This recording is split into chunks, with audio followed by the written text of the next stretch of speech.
अस्सलाम वालेकुम नाज़रीन किराम। मैं आमिल नासिर बख्तियार ग्लोबल अमलियात की तरफ से अजाब दोस्तों के खिदमत में एक बार फिर हाजिर हुआ हूँ। नाज़रीन किराम, ये नक्श मोहब्बत का नक्श है, बहुत ही ताकतवर और पुरअसर नक्श है। ये नक्श आप लोगों ने सिर्फ जायज़ काम के लिए करना है, नाजायज़ के लिए नहीं। ये नक्श इतना बेहतरीन और ताकतवर पुरअसर नक्श है कि करने के बाद इस अमल को ख़त्म करना और ज़ायल करना हर किसी के बस की बात नहीं। जिस तरीके से आज मैं आप लोगों को समझाऊंगा, उस तरीके से जब आप लोग इस नक्श को लिखोगे तो इस नक्श का ख़ता होना बिल्कुल भी मुमकिन नहीं। ये नक्श इतना ताकतवर नक्श है, अपने अंदर इतना पावर रखता है कि इसका तोड़ फिर नामुमकिन होता है।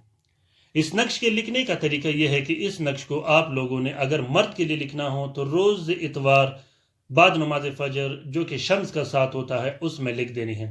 अगर आपने औरत के लिए लिखना है तो आप लोगों ने जुम्मे के दिन बाद नमाज फजर जो कि ज़ोहरा की साथ है उसमें लिख देनी है। वैसे तो साथें और भी बहुत सी है, तो आप लोग अगर इन दोनों साथों में लिखोगे तो आप लोगों के लिए बेहतर होगा। अगर माए नुचंदी होगा तो फिर सोने पे सुहागा होगा।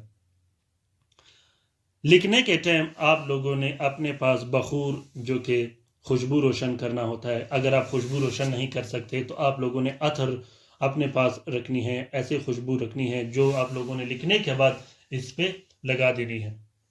इस नक्श को आप लोग कोशिश कीजिएगा कि अर्क गुलाब, मुश्क और ज़ाफ़रान से लिखिएगा। अगर मुश्क, कस्तूरी महंगाई की वजह से न मिले तो ज़ाफ़रान और हल्के गुलाब से ज़रूर लिखिएगा। सबसे पहले आप लोगों ने 2 अदद तावीज़ लिखने हैं। 2 अदद तावीज़ लिख के आप लोगों ने दोनों तावीज़ों को 4 सफ़ेद कपड़े का कवर दे देनी है। एक नक्श आपने अपने पास रखना है, गले में डालना है, बाजू में पहनना है या अपने पर्स में रखना है, और दूसरे नक्श को आप लोगों ने अंसर के मुताबिक इस्तेमाल करना है। मतलूब के अंसर के मुताबिक कैसे नक्श इस्तेमाल किया जाता है, अंसर क्या होता है के नाम से मैंने अपने वीडियो में एक चैनल में एक वीडियो रखी है। जब आप उस वीडियो को गौर से देखोगे तो आप अंसर को समझ जाओगे। जब आप ये 2 अदद नक्श लिखोगे तो उसके बाद आप लोगों ने एक नक्श मतलूब को पिलाने के लिए लिखना है। अगर आप मतलूब को नक्श पिला नहीं सकते तो आप साफ बहते पानी में इस नक्श को डाल देनी है। जब आप 3 अदद नक्श लिखोगे उसके बाद आपने 12 अदद अलग से नक्श लिखने हैं जो कि हर घंटे के एतबार से एक एक नक्श जलानी है। हर घंटा जब आप 12 घंटे एक एक नक्श जलाओगे तो 12 अदद नक्श होंगे। उसके बाद आपने 12 अदद नक्श अलग से लिखने हैं जो कि हर रात को एक एक करके जलानी है। ये नक्श बहुत बेहतरीन नक्श है। जब आप अमल इस तरीके से करोगे इंशाल्लाह मुझे उम्मीद है कि आप लोगों का मतलब जल्द से जल्द हासिल होगा। अब लिखने का मैं तरीका बताता हूं कि आप लोगों ने सबसे पहले किस तरह इस तलस्सुम को बनानी है। बिस्मिल्लाहिर्रहमानिर्रहीम पढ़ के सबसे पहले आप लोगों ने तावीज़ और पीने के लिए आप लोगों ने ये नक्श पूरा लिख देना है। नक्श लिखने के बाद इस नक्श के नीचे आप लोगों ने तालिब और मतलूब और उसकी वालदा का नाम, अपनी वालदा का नाम और मतलूब की वालदा का नाम और मतलूब का नाम इस नक्श के नीचे लिख देना है।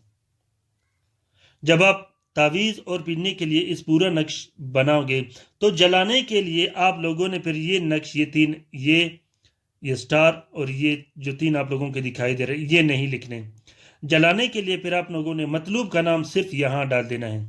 जलाने के जब आप 22 नक्श बनाओगे तो यहाँ पर ये 3 लफ्ज़ आप लोगों ने नहीं लिखने, इसके अंदर आप लोगों ने सिर्फ मतलूब का नाम लिखना है। जलाने में तालिब का नाम और उसकी वालदा का नाम और मतलूब की वालदा का नाम आप लोगों ने नहीं लिखना। बहुत बेहतरीन और ताकतवर नक्श है। इसी तरह आप लोगों ने इस नक्श को लिखना है। अगर आप लोगों को इस नक्श के लिखने की ज़रूरत हो तो सिर्फ जायज़ उमूर के लिए लिखिएगा, मोहब्बत ज़ौजैन के लिए, घर में जो लड़ाई झगड़े होते हैं उसके लिए, मियाँ बीवी के मोहब्बत के लिए आप लोगों ने लिखनी है। नाजायज़ कामों के लिए नहीं लिखना। नाजायज़ कामों का इसलिए मैं आप लोगों को बता रहा हूँ कि इसका इतना कुव्वत होता है कि जिसका आपको अंदाज़ा नहीं। इजाज़त के साथ इस्तेमाल कीजिएगा, इजाज़त के बगैर इस्तेमाल मत कीजिएगा। अगर आप लोगों को इजाज़त की ज़रूरत हो तो कमेंट बॉक्स में कमेंट कीजिएगा, इंशाल्लाह मैं आप लोगों का जवाब देता रहूँगा और आप लोगों का रहनुमाई भी करता रहूँगा। अपना बहुत सारा ख्याल रखिएगा, अपने लिए भी दुआ करते रहेगा, हमारे लिए भी दुआ करते रहेगा। अल्लाह हाफिज़।